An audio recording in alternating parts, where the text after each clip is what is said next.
Vamos lá, quero falar um pouquinho sobre multiplicação de bênçãos, em nome de Jesus, e o texto que eu vou usar é um texto muito conhecido, Gênesis 1, 28, frutificai e multiplicai-vos. Esse é o texto de Gênesis, primeiro capítulo da Bíblia, verso 28, frutificai e multiplicai-vos. Amém, Pai querido, nós mais uma vez nos assentamos como teus discípulos para ouvir tua voz. Então tira de nós tudo aquilo que é entendimento e é uma perspectiva humana e nos dá a perspectiva do Senhor. Nós sabemos que essa palavra, multiplicação, ela se repete, ela alcança o teu povo, Israel, alcança os teus amados discípulos, alcança a tua igreja e alcança todos aqueles que são abençoados pelo Senhor.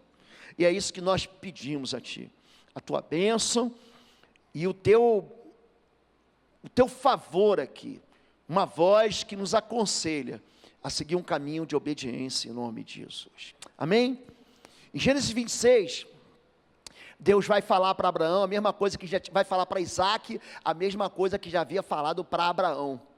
Porque Abraão me obedeceu, eu vou multiplicar deverasmente a sua semente, a sua descendência. Existe uma perspectiva bíblica e divina e do céu a respeito da multiplicação. Jesus, ele parte o pão, ele multiplica o pão. Existe uma repetição, como se Deus quisesse insistir. Às vezes as pessoas, eu já sei, mas Deus, ele começa, para começo de conversa, antes de mais nada, essa palavra vai repetir, Gênesis 1:28, multiplicai e sede fecundos. Ele multiplica os peixes no mar, nas águas, ele multiplica as aves nos céus, ele multiplica os animais que andam sobre a terra, os que rastejam sobre a terra, ele multiplica a humanidade. Nós, seres humanos, nos multiplicamos, por quê? Porque existe a bênção, existe a multiplicação que vem da bênção com o Senhor. Isso é algo que tem se repetido em Atos capítulo 12, e a palavra de Deus crescia e se multiplicava. Há uma conversão extraordinária de um homem que ele era terrível, seu nome era Saulo, mas o seu nome grego era Paulo. Então Saulo, o nome hebraico, vem de Saul, rei Saul, e ele também tinha o nome dele grego, que ele adota depois, chamado Paulo, e aí a igreja fica incandescente com as maravilhas que Deus fazia pelas mãos desse homem. Aqui também, nesse mesmo capítulo, é um capítulo onde o apóstolo Pedro, ele está preso dentro da prisão de Herodes, e ali a igreja se reúne em oração intensa, e Deus manda um anjo a 16 soldados que o prendem, são guarnições de 6 homens, ele solta as algemas, ele, enfim, libera as cadeias, abre os portões, e a igreja então, a palavra de Deus crescia e se multiplicava. Esse é o desejo de Deus.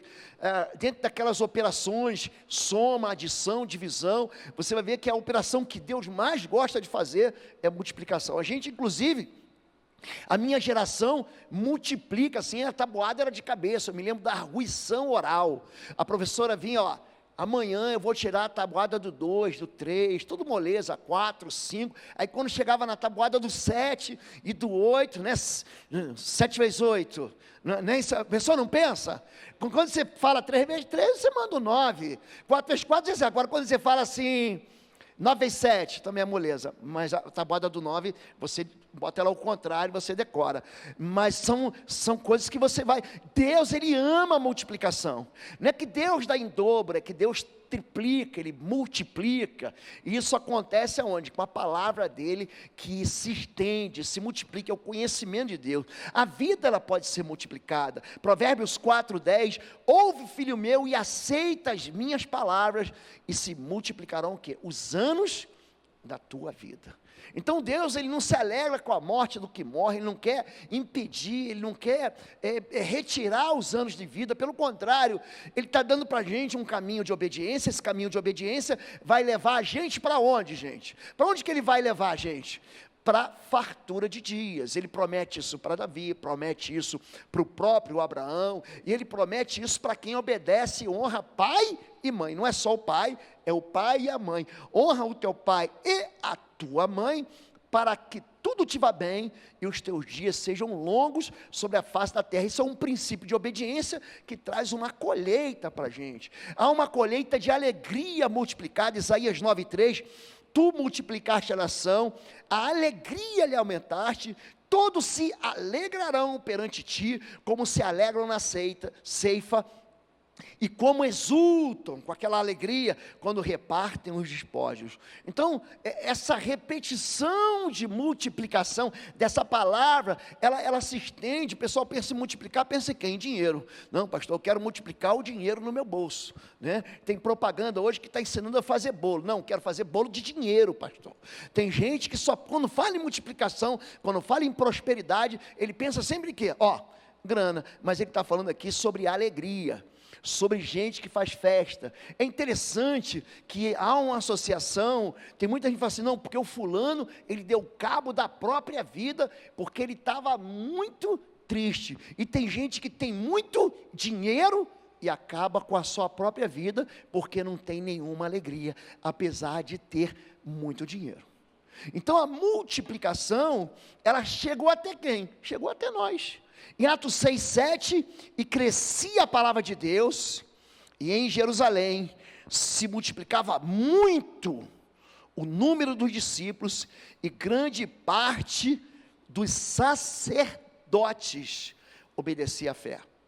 O que está acontecendo? Até a liderança judaica, os discípulos se multiplicavam, mas até grande parte daquela liderança sacerdotal, judaica, cheio daqueles princípios mosaicos, da lei de Moisés, também passou a obedecer. Ou seja, a alegria da multiplicação da igreja, começa a atingir os setores de liderança daquela comunidade, aquele povo que não conhecia a Jesus, que havia e estava esperando o Messias. Eles também passavam a obedecer. Ou seja, a igreja, ela é capaz de influenciar. Quando Jesus ensina, existem duas parábolas em Mateus capítulo 13, uma parábola chamada a parábola do fermento.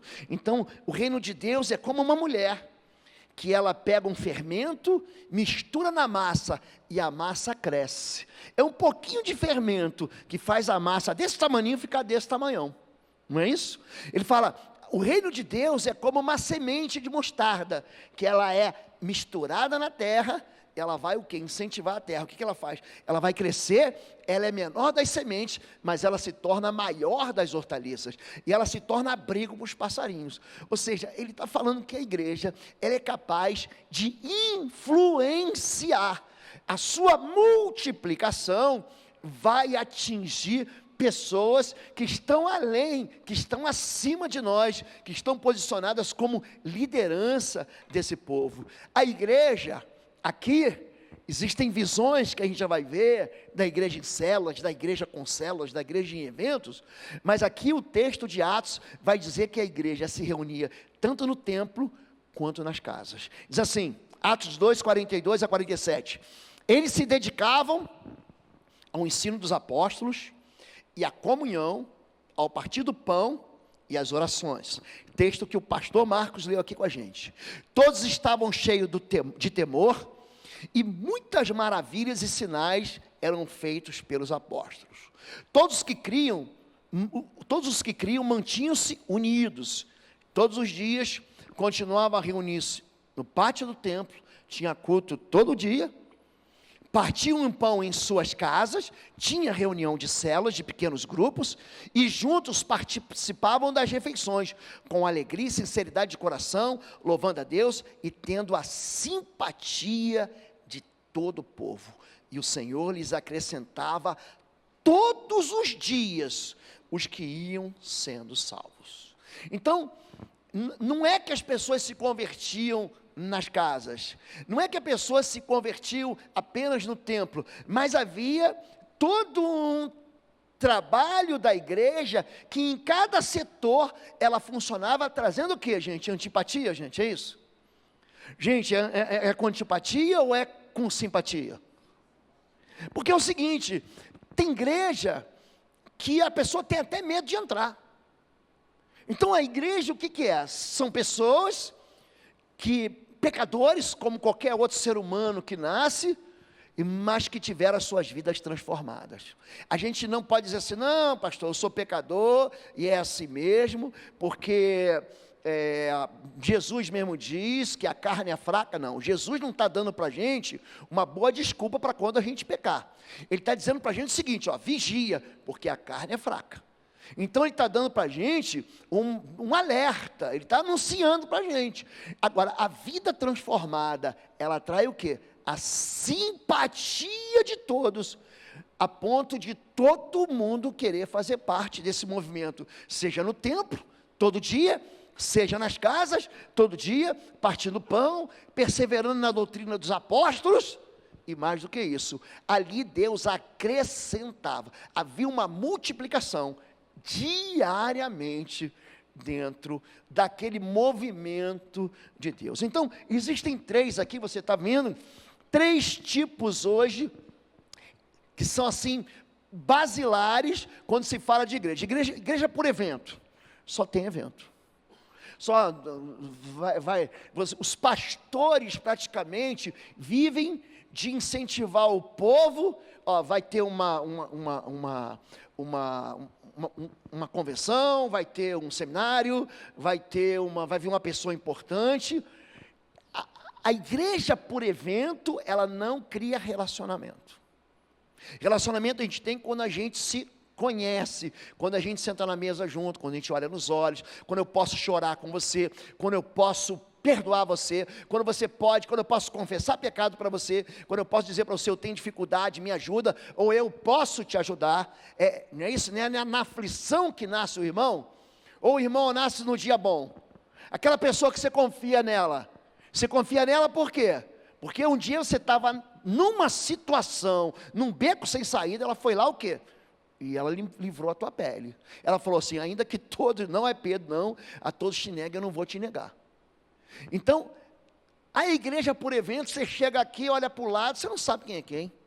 Você não conhece. Isso é natural quando a igreja cresce. Quando a igreja começa a multiplicar, você fala assim, gente, eu não conheço mais ninguém. Os irmãos que são irmãos mais antigos da igreja, onde a igreja era menor, onde a igreja tinha um número de pessoas menores, ela vai olhar e falar assim, não, conheço o pastor Lobo, conheço o pastor Marcos, conheço a pastora Fabíola, não conheço. Aí de vez em quando vê o Cláudio, vê a Giane, vê o Darcy, vê a Helena, vê o Dani, a Dani, aquelas pessoas. Às vezes tem pastor aqui que pastor não sei nem quem é. Não sei nem quem é. Então, a igreja por eventos, ela não permite o quê? O relacionamento. Isso significa o quê? O primeiro probleminha que ela tem, a primeira dificuldade que ela tem, a primeira luta que ela passa, a primeira ovelha porque ovelha morde ovelha morde pastor, imagina a ovelha. O primeiro problema, pastor, me zanguei com a igreja e vou embora. Gente, tem alguém aqui, eu já perguntei isso, que não foi ferido em igreja? Alguém aqui? Você é um anjo, querido. Você teve uma experiência aqui de Jabes, porque Jabes não experimentou sofrimento. Gente, a gente na igreja, a gente se lida com quem? Com gente. A gente não lida assim com anjinho, se converteu, tá, que bonitinho, criou asa, virou anjo. Não vira, gente, a gente continua sendo gente. E Deus vai transformando a gente de glória em glória. Então aquele irmão que era muito, muito, muito ruim, ele vai devagarinho ficando só muito, muito ruim. E depois ele fica só muito ruim. E depois ele fica só ruim. E depois ele fica mais ou menos. E aí um dia, quando você estiver bom, Jesus diz, bora que você está pronto, a estatura do varão é perfeito, bora subir. É por isso que tem gente que é levado cedo. Pronto, está bom, Enoque ele tomou para si. Tá bom, gente? Então por isso que eu estou aqui ainda, por isso que você está aqui também. Agora, a igreja por evento, você tem a família, sua família. Você brigou com o teu irmão? Aqui nunca ninguém brigou com o irmão, nós éramos 4 homens em casa. Depois vieram mais 2, mais um homem, mais uma menina. Você imagina, gente, quando quebrava o pau? Minha mãe tem uma maneira muito especial de resolver o problema de violência entre os irmãos. Chama-se Havaianas. Gente, aí, há 50, 60, 70 anos, auxiliando na educação infantil. Não é, gente? É Havaianas. Pegava a gente, botava dentro do banho, ela tinha umas criatividades, Dona Inês. Gente, mas você estava brigando, eu falei assim, abraça o irmão, entra dentro da mesma, já entrou dentro da mesma camisa com o teu irmão? Alguém já entrou? Mamãe botava a gente dentro da mesma camisa. Fica aí os dois aí, até eu mandar sair. Pronto. Gente, a gente ficava pianinho, e às vezes o negócio ficava tão ruim, a gente estava brigando quando ela aparecia, não, mas a gente só está brincando. Quando você briga com o teu irmão, você fala assim, tchau, não vou mais ser da sua família, vou embora, vou para outra casa, vou morar em outra casa. Não, você vai ficar com o teu irmão. Por quê? Porque o teu irmão é aquele que convive com você. Então a igreja tem que ser um lugar de relacionamento, e não só um lugar de evento. Evento, chegou aqui o pregador lá, um famosão, o Cláudio Duarte, você vai lá, você se ri com ele, você dá risada. Nós temos na nossa igreja a Cláudia Duarte. E a pastora Fabiola fez a gente rir no domingo de manhã, né? Toda engraçadinha. Mas você vai lá, assiste uma vez e você sabe que ele não vai cuidar de você. Ele vai viver a vida dele lá na igreja dele. Não é isso, gente? Isso é o evento. Existe a igreja em células. O que significa a igreja em células? É uma igreja que não existe nenhum evento a não ser o culto de domingo e o encontro das células. Acabou, não tem mais nada. Raramente tem um culto de oração, raramente você vai encontrar um encontro de jovens, é a igreja em células. Então, todos os ministérios são o quê? São desbotados, todos os ministérios são cancelados. Então, você não tem mais ministério de recepção, por exemplo. Em vez de você ter a turma ali da recepção, cada semana é uma célula que está lá. Cada semana é uma célula que está no trânsito, é uma rede das células. Isso é igreja em células. Existe a igreja que nós vivemos aqui em Bom Retiro, é uma igreja com células. Por quê? Porque nós temos células e nós incentivamos todos a entrarem e a participarem da célula, porque a célula, ela é saudável demais, ela é curativa, ela é um remédio. Ali no pequeno grupo você pode chorar, aqui no pequeno grupo você chega, ninguém te conhece, à medida com que você vai se integrando, vocês vão se apaixonando, até aquele irmão, gente, tem irmão que vem para a célula, gente, que você sabe como é que é. Não, pastor, eu quero aqui, meu irmão, líder, eu quero que você ore pelo meu problema, não é assim, gente? Aí na segunda semana, o que ele fala? Quero que você ore pelo meu problema. Aí na terceira semana, eu tenho sabe aquele mesmo problema? Ora pelo meu problema. Aí na outra semana, ora pelo meu problema. Aí na outra semana, ora pelo meu problema. E na outra semana, as células já estão orando para ele não aparecer mais com aquele problema. Aí o povo já ora, para Deus resolve de uma vez o problema dele. Porque quem já não está aguentando esse problema só... Gente, isso é o quê? É pequeno grupo. O pequeno grupo é o lugar, pastor Marcos usou uma palavra muito boa, de proteção. O que fica na célula, o que é dividido, o que é compartilhado na célula, é solucionado, é orado, é respondido aonde? Na célula. Isso é uma igreja que tem células, mas onde os ministérios são fortes. Gente, vocês viram como é que nasceu o ministério Old Car? Como é que ele foi forte? Vocês veem como é que o ministério Entre Elas é forte? Segunda-feira que vem, você que é homem, se você perder o Vale do Sal Grosso, eu vou publicar aquelas carnes, aquelas Black Swift Angus, eu vou botar no meu Instagram. Pô, pastor, mas que é isso? Eu estou em jejum. Dia de festa não se faz jejum, amém, gente? Amém. A igreja aprendeu, você deve fazer jejum sim, mas dia de festa não. Ah, pastor, minha vida é sempre uma festa. Então, você vai ter que ter um dia para vocês... Porque o jejum é isso, é o dia do lamento, é o dia de você falar, Deus, você chamar Deus uma perna. Por isso que Jesus diz, jejuarão os filhos da boda, enquanto o noivo está com eles. Ou seja, a gente está rolando uma festa aqui de casamento, e festa de judeu é 7 dias, no mínimo. É no mínimo 7 dias. Então, quer dizer, é tempo de se alegrar, não é tempo de se jejuar, mas vai ter tempo de jejuar também. Quando a gente fala sobre esse modelo da célula, ele tem como princípio número 1, é ganhar gente para Jesus, evangelização. Esse é o foco número 1 da célula, é tratar bem o visitante. Vai vir aquela pessoa com aqueles problemas que você acha que, a gente olha assim, são insolúveis, mas que você vai pedir a atuação, o favor da mão de Deus, e devagarzinho você vai vendo aquela vida, aquela família sendo alcançada, sendo transformada, se encontrando com Jesus e sendo curada. Em segundo lugar, lugar de comunhão. Comunhão significa que eu reparto. Então, quando você abre uma sua casa para uma célula, você está abrindo a sua casa para a presença de Deus. Você repara isso quando, por exemplo, um sujeito chamado Obed-Edom abre a casa dele para entrar o quê, gente? Para entrar a Arca da Aliança. Em Lucas, existem 10 milagres em Lucas que acontecem aonde? Dentro de casa. Lucas, ele cita quando Jesus entra na casa de Pedro, quem que ele cura? A sogra de Pedro, sogrona. Sogrona estava indo para a fita. Sogrona, estava dessa para melhor. E aí Jesus foi lá e falou assim, não, vamos segurar aqui, repreende aquela febre, ela servia. Você vê Jesus na casa de Marta e Maria, você vê Jesus fazendo milagre naquela casa onde descem um aleijado pelo telhado. Então, os milagres acontecem dentro da comunhão.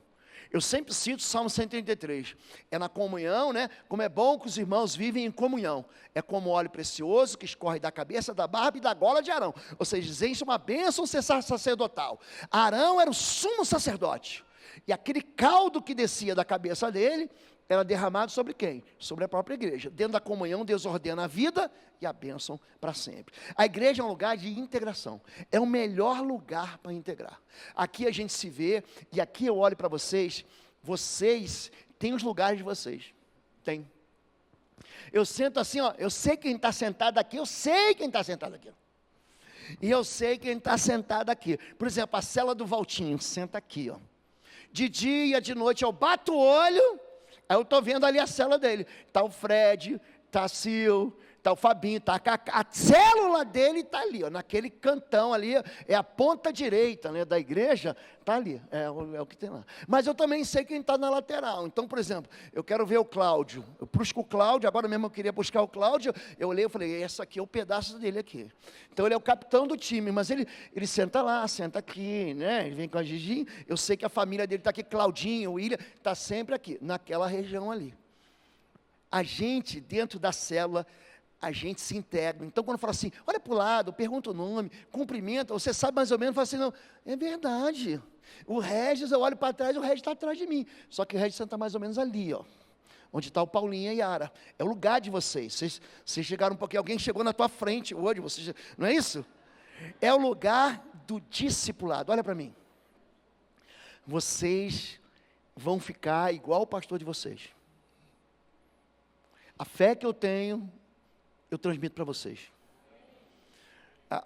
O amor que eu tenho pelo reino, não adianta. Vocês vão ser contagiados por isso. Se vocês tiverem aqui um pastor desanimado, tem gente que gosta disso.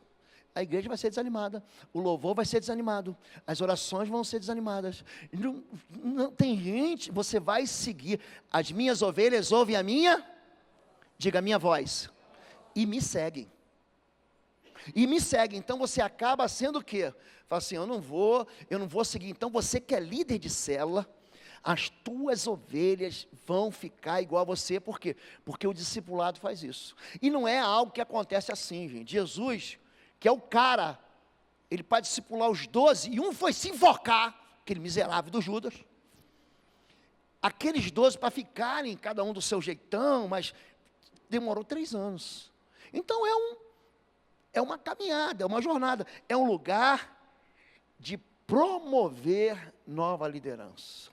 Porque à medida com que você vai caminhando, aquela liderança, aqueles homens, aquelas mulheres, eles vão despertando para a missão da gente. Ó, gente, já falei isso, vou repetir, passa rápido demais. Nossa vida aqui, ó, vai acabar assim, ó, como um sopro, como um vapor. Eu gosto assim, Fabíola está fazendo assim um arroz, sabe aquela que ela tira a tampa, que sobe aquele vapor, ele fecha a tampa? É a nossa vida aqui, ó. Passa rápido. Você pensa assim, quem é mais jovem, já estou preparando, hein? Passa rápido. E que tem filho pequeno e bonitinho, amanhã eles vão se casar. Amanhã eles estão se formando. Gente, ontem eu fiquei tão feliz. Foi uma alegria, eu vendo lá Arthur, Francisca. Falei, meu filho já é pastor. Ele já saiu na minha frente, assim, mas muito assim, disparado na minha frente. Ontem teve a ordenação pastoral dele, e eu fiquei ali, todo abobalhado, porque pai fica abobalhado com o filho, né, gente? Se tem um sujeito abobalhado, é pai. Gente, eu fico imaginando Deus olhando para a gente, ah lá, meu filhão, ah lá, minha filha, bendita, é filha amada do Senhor, é filho bendito, esse é o meu filho amado que me dá prazer. Não é assim, gente? É lugar de você treinar pessoas, e aquelas pessoas que vêm depois de você, que vão ficar, eles vão amar o que se ama. Gente, isso é verdade. Os seus liderados vão amar, se você ama orar, eles vão amar orar. Se você ama a palavra, eles vão amar a palavra. Se você ama o Senhor, de todo o teu coração, de toda a tua alma, de todo o teu entendimento, os teus discípulos vão amar o Senhor, de toda a tua alma, de todo o teu coração, de todo o teu entendimento. Gente, eu fico assim, aleluiado, a gente fez aqui 1, 2 vezes, libertação na igreja, a gente ora, manda todo mundo colocar a mão na cabeça, pede, a gente ora, gente, está todo mundo livre. Gente, eu vou em igreja desse tamaninho, eu faço uma oração, é tanta gente aprisionada, tanta gente manifestando, eu falo, Senhor, o que é isso? Criança, adolescente, jovem, velhinho, gente, já viu? Gente, diabo não gosta de velho não, gente, gosta não. Uma vez eu preguei isso, o velhinho gritou, glória a Deus, porque ele precisa de um corpo para manifestar, para pecar. Então o diabo gosta de quem tem energia. A nossa igreja é uma igreja saudável. Gente, a gente prega aqui contra o pecado, a gente prega aqui sobre a volta de Jesus, a gente prega aqui sobre o juízo de Deus, a gente prega aqui da alegria da salvação. A igreja tem sido alimentada com uma palavra, com uma semeadura, gente, muito saudável. E aí a gente vai gerar o quê? Eu tenho esperança, sim, da gente ter uns 50, 100 seminaristas, de ordenar muita gente na igreja. Para quê? Para a gente ser grande? Não. Para o reino de Deus expandir. Gente, isso está na sua mão. Deus não manda anjo para pregar o evangelho. Deus manda gente. Deus manda a gente. Agora, a maneira que um prega, que outro prega, que um evangeliza, outro evangeliza, que um é missionário, que um tem a voz profética, que um tem a voz de mestre. Gente, aí é cada um, Deus distribui do jeito que Ele quer. E por último, esse desejo que a gente tem de multiplicar. Agora, o que a célula não é? Não é cópia do culto. Vamos fazer a cópia do culto? O irmão abre a célula, o outro irmão toca o louvor. Gente, não é reunião de clube fechado. Não, na nossa célula não pode entrar ninguém, é só a gente aqui. Na verdade, a célula é o grande lugar do que você receber as pessoas que estão vindo ao culto e que querem participar do moving, desse movimento. Não é uma escola de ensino bíblico, onde só uma pessoa fala que nem eu estou aqui e ninguém mais fala. E não é descomprometida com a visão da igreja. Eu tenho falado para os líderes e para os pastores, não tem problema, gente, de fato é isso. Hoje eu estou aqui com o pastor Cleomar, da igreja Aliança Eterna, estou com o pastor Fabiano, que está por aqui, ali, aquele é baixinho mesmo, ele é desse tamanho, tá, gente? Ele está sentado em pé, ele, inclusive, que é lá do Ceifar. Quem tem a andar com a gente é gente que ama a visão que a gente está tendo. Ah, pastor, não concordo com a visão. Então, meu filho, vou te abençoar. Por quê? Porque a gente está indo para lá que a gente está indo. A gente está indo nessa velocidade. É nessa velocidade que a gente está indo e está indo nessa direção. A tua direção, que tem uma visão diferente, não é errada, mas não é a nossa visão. Então, quem está vivendo o momento de célula, tem que experimentar o quê? Trazer as pessoas para o culto, para saber a direção que a gente está que a gente está tomando. Amém, gente? E aí a gente volta. Cuidado com o quê? Com a multiplicação sem sustento. Esse texto de Gênesis 13, gente, é uma loucura. Ló, que acompanhava Abraão, presta atenção, também possuía rebanhos e tendas. E não podiam morar os dois juntos. Vai rachar a igreja aqui agora. Na mesma região, porque possuíam tantos bens que a terra não podia sustentá-los. Por isso surgiu uma desavença entre os pastores dos rebanhos de Abraão e os de Ló. Então Abraão disse a Ló: não haja desavença entre mim e você, ou entre os seus pastores e os meus, afinal somos irmãos, aí está a terra inteira diante de você, vamos nos separar. Gente, Curitiba tem 2.200.000 habitantes, não existe razão para briga. Tem gente que acha que tem razão, não, porque aquela igreja está ali, ela foi beneficiada com o local, com o tipo de pessoa. Gente, existe rebanho para todo tipo de pastoreio. Então a multiplicação, sem que haja uma liderança que caminhe junto, acaba nisso aqui. Então o que não pode haver de maneira nenhuma? Fofoca. Gente decepcionada é gente que faz fofoca. Por que Judas foi trair Jesus? Porque ele não concordava com a maneira como os recursos eram usados. A mulher derrama um perfume caro sobre Jesus e falou assim: eu não concordo com isso. A gente podia pegar esse dinheiro, esse perfume, vender e dar para os pobres. Ele tinha uma visão diferente. Ele não tinha Jesus e falou assim: não incomode ela não, ela está preparando meu corpo para o dia da minha sepultura. Mas Judas tinha Ló tinha uma visão diferente. O problema era o quê? A bênção não estava com Ló. Com quem que estava a bênção, gente? Com Abraão. Deus fala para Abraão: multiplicar-te-ei. Aí Ló, que estava junto com Abraão, ele se beneficiava. Você vê que Ló vai se separar, no capítulo 14 ele vai ser sequestrado. Os bens dele vão ser levados. No capítulo 18, as filhas dele estão se apaixonando por gente do mundo. No capítulo 19, Deus manda anjo por oração de Abraão para tirar Ló de dentro de Sodoma e Gomorra. Nesse capítulo 19, a mulher dele fica toda torta, vira uma estátua de sal. Gente, nunca mais você ouviu falar que Ló era pastor de rebanho. Ele perdeu o pastor, ele perdeu o rebanho, ele perdeu o ministério, ele perdeu tudo. Então, a multiplicação, sem você ter gente que são vocês como liderança de sustento, ela não existe. Se você não consegue delegar, se você só segura para você, se você não consegue exercer um incentivo para que as pessoas saiam das suas células, no sentido de multiplicar as células, para criar outras células, a célula no final ela morre, ela acaba. A operação predileta de Deus é a multiplicação. Naquela ocasião, eu lhes disse: não posso levá-lo sozinho. A Moisés está se despedindo do povo e está dizendo assim, ó: lembra lá no início? Deus multiplicou tanto, eu não tenho condição de levar sozinho. O Senhor, o seu Deus, os fez multiplicar, de tal modo que hoje vocês são tão numerosos quanto as estrelas do céu. Lembra da promessa de Deus? Em Gênesis 15, em Gênesis 26, que o Senhor, o Deus dos seus antepassados, os multiplique 1000 vezes mais e os abençoe, conforme lhes prometeu. Mas como poderei levar sozinho os seus problemas, as suas cargas e as suas disputas? Escolham homens sábios, criteriosos, experientes, de cada uma de suas tribos, e eu os colocarei como chefe de vocês. O que ele está fazendo aqui, gente? Ele está multiplicando células. Abraão está falando o seguinte: são 2 milhões de pessoas, eram 600 mil homens que saíram do Egito, fora mulheres e crianças. Então, a perspectiva, a lógica dentro do conceito judaico de ter um monte de filho, era que no mínimo, era de 2 milhões até 3 milhões de pessoas que saíram do Egito. Como é que um homem vai conseguir julgar todo mundo? Como é que um homem vai poder resolver o problema de todo mundo? Não tem jeito. Então, quando o governo se forma, o que ele faz? Ele não cria um monte de secretaria? Não é isso que ele faz? Ele não cria um monte de ministério? Gente, as células, elas funcionam como o quê? Como a voz: escolha homens sábios, critério e experiência. Então, são pessoas que têm sabedoria, e não é sabedoria humana, mas é a sabedoria que vem da palavra de Deus.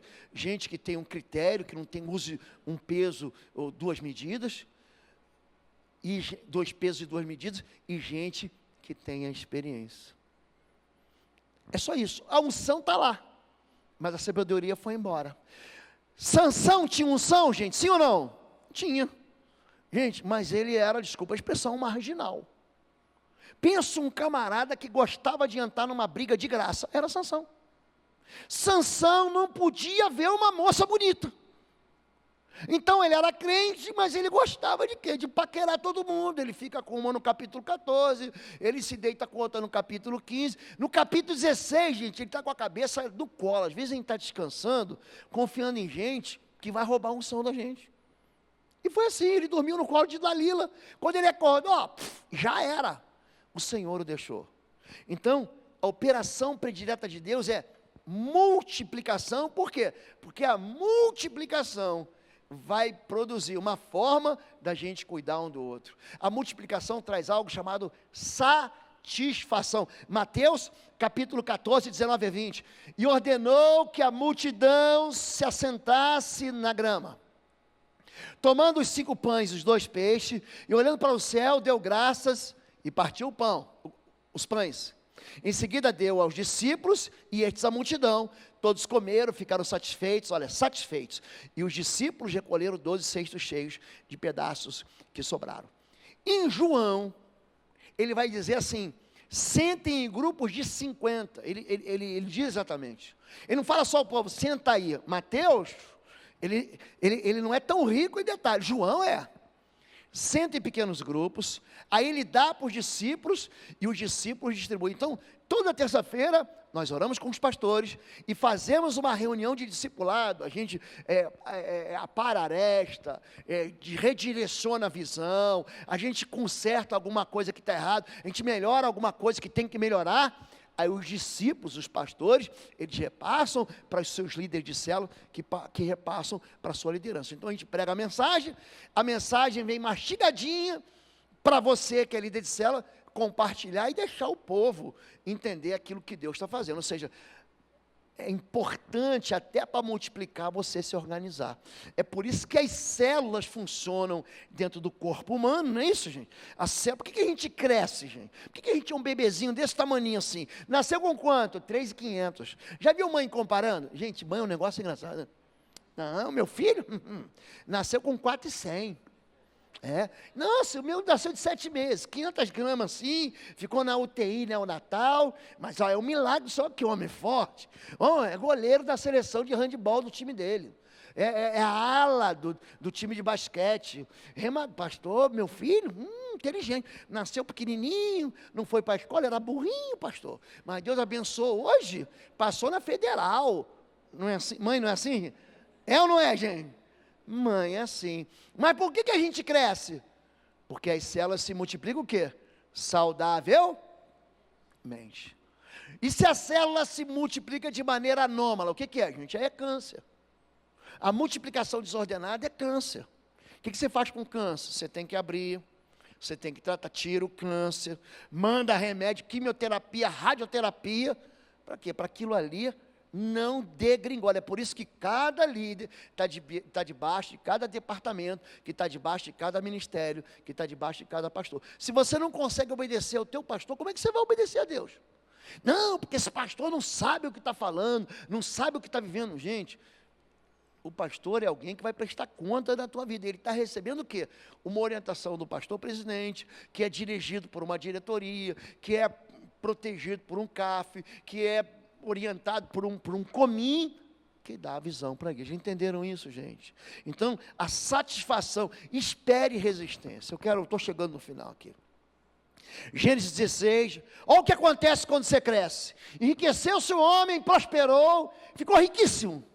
Possuía ovelhas e bois e grande número de servos, de maneira que os filisteus já tinham o quê, gente? Olha para mim, se você não quer experimentar a inveja, não cresça. Fique naquela empresa desse tamanhinho, tá bom? Se você tiver muito, aí vai começar a turma da inveja. Mas também, se eu tivesse o estudo que ele teve, mas também, se eu tivesse a oportunidade, lembra quando o Collor, ele segurou a poupança? Então ele estava com o dinheiro todo debaixo do colchão, aí ele se deu bem, comprou, mas foi um golpe de sorte. Mas também, se eu tivesse passado no concurso que ele passou, porque no meu ano não abriu concurso, inveja. A inveja vai olhar para você e falar assim, mas também, né, como é que ela casou com esse homem? Como é que ele casou com essa mulher? Ninguém vê que lá em 1900 e bolinha. Vou citar um ano. Eu e Fabiola, a gente namorava. Gente, eu só podia comprar. Aqui em Curitiba tinha um negócio chamado refrigerante caçulinha. Vocês lembram disso? Gente, era uma Coca-Cola. Porque hoje você abre uma Coca de 2 litros na janta, acabou. Mas naquele tempo, gente, se abrir um refrigerante normal, um refrigerante pessoa normal, pessoa que não era muito pobre, era um, né? Ele levava o casco. Lembra disso? Levava o casco? Leva o casco. E tinha aquela pequenininha, mas tinha uma menorzinha, era uma Coca. Vocês tinham aqui, gente? O refrigerante caçulinha, você sabe o que é isso? Desse tamaninho. Eu e Fabiola, a gente tinha o dinheiro do ônibus, para sair daqui e ali na praia, para comer um espetinho de coração. Um refrigerante caçulinha. Aí ninguém sabe quantas vezes ela empurrou para mim o Chevette para ele pegar, porque ele só pegava no tranco. Ninguém sabe disso. Gente, pensa num carro miserável, é o tal do Passat. Eu tive um Passat, gente. Tive um Passat. Assim, era um carro que você não podia confiar. Não, pastor, que saudade. Eu não entendo essa saudade de coisa velha, gente. Não entendo, não. Saudade do Passat. A gente teve aqui o old car, não, gente, olha, eu tirei, fiz uma brincadeira dentro de um Cadillac. Aí um irmão botou assim na rede social. Eu gostei mesmo, foi do Fusquinha. Falei, meu irmão, que saudosismo é esse? Você gostou, quer trocar o Cadillac pelo Fusquinha? E tem gente que vai pensar desse tamaninho. Tem gente, querido, você quer ter Fusquinha? Tem um Fusquinha. Gente, mas eu não troco meu carro pelo teu. Ah, não troco. Não dá, não rola. E aí, quando você compra o Cadillac, não era meu, não, o Cadillac é do moço que trouxe aqui para a exposição. Aí tem gente que vai te invejar. Mas por que ele se tornou o gerente? Mas por que ele se tornou o diretor? Mas esse homem é muito bajulador. Eu também. Se você quer crescer, você vai ter que entender. Espere resistência. Aqui diz que Isaac enriqueceu, ele ficou riquíssimo. Os vizinhos filisteus tinham inveja, por isso lhe entulharam os poços que o servo de seu pai Abraão havia cavado nos dias de Abraão, enchendo-os de terra. Tem gente que vai entulhar teus poços. Aí sabe o que você faz? Você vai lá e abre os poços de novo só de raiva. Pronto, é isso. O que eu vou fazer? Eu não vou desistir. O que eu vou fazer? Eu vou reabrir. Eles entulharam? Então entulha, mas eu vou abrir de novo. Aí eles disputam por um poço, disputam por outro, aí chega uma hora que vai chegar a tua vez. Até que eles vão chegar num lugar chamado Reobote, e ali o Senhor o abençoou. Aí sabe o que ele faz? Ele semeia num ano de seca. A turma está tudo vazando, está tudo fugindo, ninguém quer semear, ninguém quer investir, ele vai lá e semeia onde? Gente, sabe como é que eu aprendi a pregar? Nas casas de recuperação, nos desafios jovens. Tem uma turma ali de alcoolista, de alcoólicos anônimos. Eu tinha que gente, para eu fechar a matéria da faculdade teológica, eu tinha que pregar 3 vezes. Eu inventava culto para pregar. 3 vezes, espera aí, deixa eu corrigir, por semana. Então, quer dizer, você começa a trabalhar, semear, até que um dia uma igreja maior te chama, uma outra igreja te convida, aí daqui a pouco você está a bala. Mas por quê? Você vai afiando o machado, afia outra vez, você aprende a usar a força. Vocês estão entendendo isso? Crescimento causa inveja. Você está naquela igreja, mas também, né? Aquela igreja é grande. Gente, hoje eu tenho 250 mil seguidores, mais de 50 na rede social, lá no YouTube. Você sabe o que isso me custou? Você pensa o quê? Não, peraí, Deus me manda 250 mil seguidores. Você sabe o que é postar todo dia às 6 da manhã, às 6 horas, e fazer live, e correr atrás, e pregar mensagem, porque ninguém segue você com pregação meia boca não, gente. O povo quer o quê? Ele quer um tiro de canhão, o povo quer um foguete. É isso que o povo quer. O povo quer uma palavra aleluiada. É isso que custa todo dia. O pastor, o senhor não cansa? Canso, mas eu tiro férias. Pronto, eu canso, mas eu tiro férias. Quando você semeia, olha para mim, 2 Coríntios capítulo 9 diz, aquele que semeia muito, vai colher muito. Cada vida que você ganha, cada vida que você pastoreia, cada célula que você abre, cada célula que você multiplica, gente, você está pensando que você vai ficar sem recompensa? Ó, quão formosos são os pés do que anuncia o Evangelho. Existe uma pegada bela, Deus está vendo isso, essa cooperação, essa maneira como você faz. Gente, eu sei o que é ser líder de célula, porque eu fui líder de célula. Eu sei o que é abrir a casa, e aí todo mundo se alegra, uma bênção, e no final, quem vai arrumar a casa? Sou eu. Quem vai varrer o chão? Sou eu. Aí vem aquele visitante com aquele bebezinho que vomita no sofá. Já aconteceu com você? Só aconteceu comigo isso? E o pai fala, bonitinho, pé sujo. Aquele pé sujo em cima da cadeira branca. Já aconteceu com alguém? Não, Fabíola, ela pegava e botava um plástico em cima do tapete da sala. Porque a gente chegava, tirava o sapato, eu não ia botar, Fabíola botou, não, botei o plástico. Mas o que a gente, houve um ano, primeiro ano meu de Curitiba aqui, que eu cheguei aqui em Curitiba. Nós tínhamos uma célula, naquele ano, só a nossa célula batizou mais de 50 pessoas. Naquele ano, aí o pastor falava assim, mas o que você faz? Eu falei, não sei. Eu não sei o que eu faço. Eu sei o que acontece. Eu oro, eu busco, e aí tem gente que faz o quê? Que fica com inveja de você. Então, se você quer crescer, atente para isso, você vai ter um irmão de carne, biológico, irmão que comeu, que vai ter inveja de você, mas ele não quer estudar o que você estuda, ele quer ganhar a tua medalha, mas o treinamento que você quer, que você faz, você levanta às 5 da manhã para correr, puxa peso, faz cardiorrespiratória, faz musculação, aí você ganha a medalha, aí ele quer o quê? Não posso tirar uma selfie com você? Tipo, somos amigos, eu te ajudei nisso. Tem gente que é isso, só quer aparecer de papagaio de pirata. É isso. E para encerrar, na multiplicação existe um decreto de obediência. Tornarei seus descendentes, Gênesis 26, tão numerosos como a estrela do céu, e lhes darei todas essas terras, e por meio de sua descendência, todos os povos da terra serão abençoados, porque Abraão me obedeceu, e guardou meus preceitos, meus mandamentos, meus decretos e minhas leis. Assim Isaac ficou em Gerar. No ano seguinte, Isaac faz o quê? Espera aí, 27, bom, tirei o 27, mas no capítulo 27, Isaac vai colher 100 por 1. Ele vai obedecer como quem? Como um pai. Então, ele está dizendo o seguinte, existe uma geração depois de você. Então, você teve um pai que te levou até aqui, e você sai daqui e vai até lá, e de lá vai até lá. Existe um discipulado, e é isso que a gente está construindo. Eu quero abençoar a vida de vocês. Eu quero reconhecer o trabalho da liderança. A gente vem hoje aqui, não só para falar assim, vem para. Eu quero falar para você que está acompanhando a gente em casa. Você precisa de pastoreio. Não existe igreja sem igreja, igreja em casa. Tem muita gente que não voltou, tem gente que ficou magoado, porque aconteceu alguma coisa antes da pandemia e não voltou ainda para a igreja. Você está pensando que você está ferindo a igreja, você está se ferindo. Você brigou com alguém e não aparece na igreja, não vai, pastor, eu não gosto de célula, não tem problema. Essa igreja aqui você não vai ser obrigado a participar de célula, mas há um conselho pastoral, há um consenso da liderança, dos mais experientes, dos mais sábios, daqueles que têm critério, que te dizem assim, vem para uma célula. Se encontre na igreja, nós precisamos uns dos outros, não é bom que o homem esteja só, nós precisamos de gente que nos auxilie.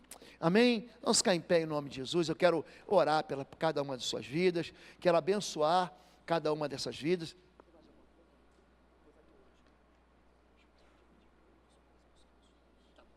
Feche seus olhos em nome de Jesus. Quero reconhecer aqui diante do Senhor todo o seu trabalho, da liderança, dos líderes que estão em treinamento, dos líderes que estão recomeçando depois dessa pandemia terrível que nós tivemos. Gente, existe coragem no altar. Existe coragem no altar, existe sacrifício de vocês no altar. Não fique pensando que vocês não vão ser recompensados, vão ser. Deus um dia vai dizer para mim e para você, servo bom e fiel, entra no gozo do seu Senhor. Existe uma voz esperando você. Existe uma palavra de um Deus que não vai falhar. É um Deus que passa céus e terra, passam eras, passam reinos, mas a sua promessa não fica velha. Feche seus olhos. Pai querido, em nome do teu Filho Jesus, eu quero em primeiro lugar te dar graças porque essa igreja é a igreja do Senhor. Te dar graças, Pai, porque essa igreja foi semeada e ela continua viva, porque o teu Espírito Santo, essa semente da tua palavra, continua aqui sendo viva, vivificada, pelas mãos de homens e mulheres corajosos, Pai. Famílias que não abandonaram a visão e o sonho de crescerem. Nós te damos graças, porque o Senhor nos escolheu primeiro.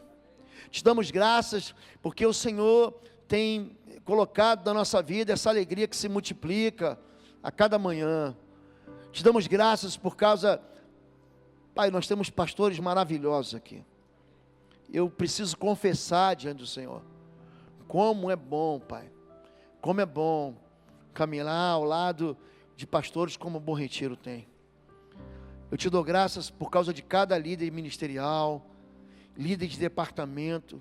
Pai, são voluntários que levantam cedo, que têm filhos, que são casados, que são solteiros, que são pais solteiros, que são mães solteiras, que são solitários, que carregam gente demais, que trabalham por gente demais, porque se esforçam, porque têm aborrecimentos, porque têm metas para cumprir, porque têm salários para receber e pagar contas, e eles não desistem de te servir. Pai, tudo isso é sacrifício. Eu não posso esquecer, Pai, da maneira como os teus filhos têm cuidado uns dos outros, como cada líder de célula tem promovido líderes em treinamento e tem levantado pastores. Eu tenho sonhado por uma igreja, Pai, que alcança aqueles que nunca ouviram falar do Senhor, ou que já ouviram, Pai, e não fazem a mínima ideia do que é conhecer Jesus, ter um encontro com Jesus.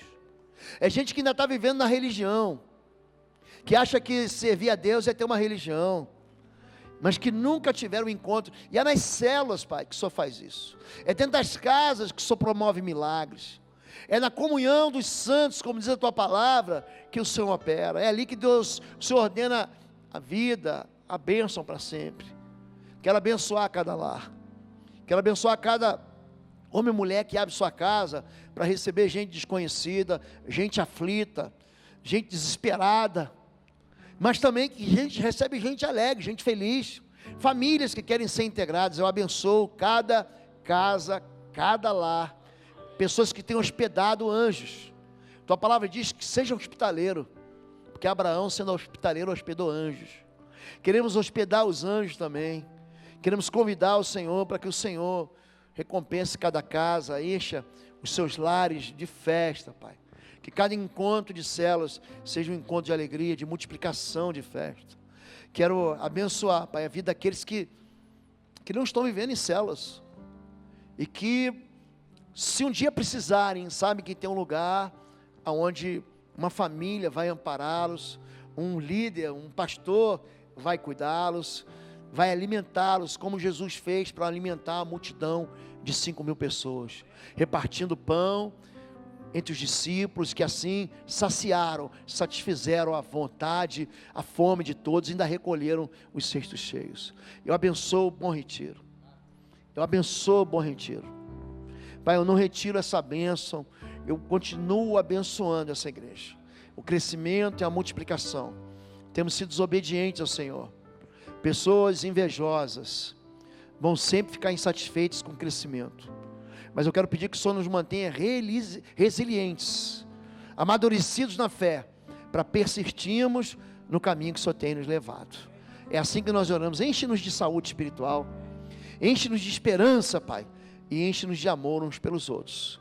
Enche-nos de amor para aqueles que têm nos feito mal, têm nos agredido, mas que entram por essas portas buscando socorro, e no tempo certo nós somos a mão do Senhor, nós somos a bênção do Senhor para cuidar deles.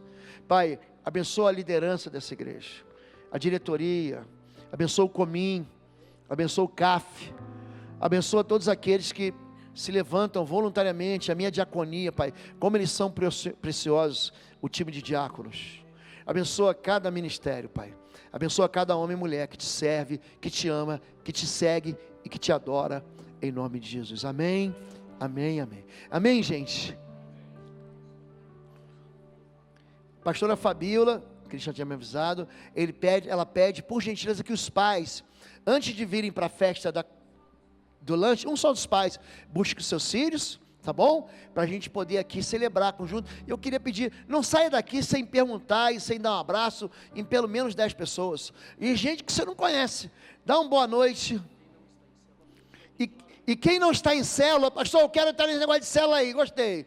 Procura a turma que está de laranja, tá bom? Pode perguntar, pastor, eu quero uma cela. Pronto, essa turma de laranja vai te levar para dentro da cela, amém? Levante sua mão, que o amor de Deus, o nosso Pai, a graça do nosso Senhor e Salvador Jesus Cristo e a consolação do Espírito Santo de Deus seja sobre sua vida, amém, amém, amém. Obrigado, pastor Fabiano, obrigado, pastor Cleomar. Leva um abraço lá para São José dos Pinhais.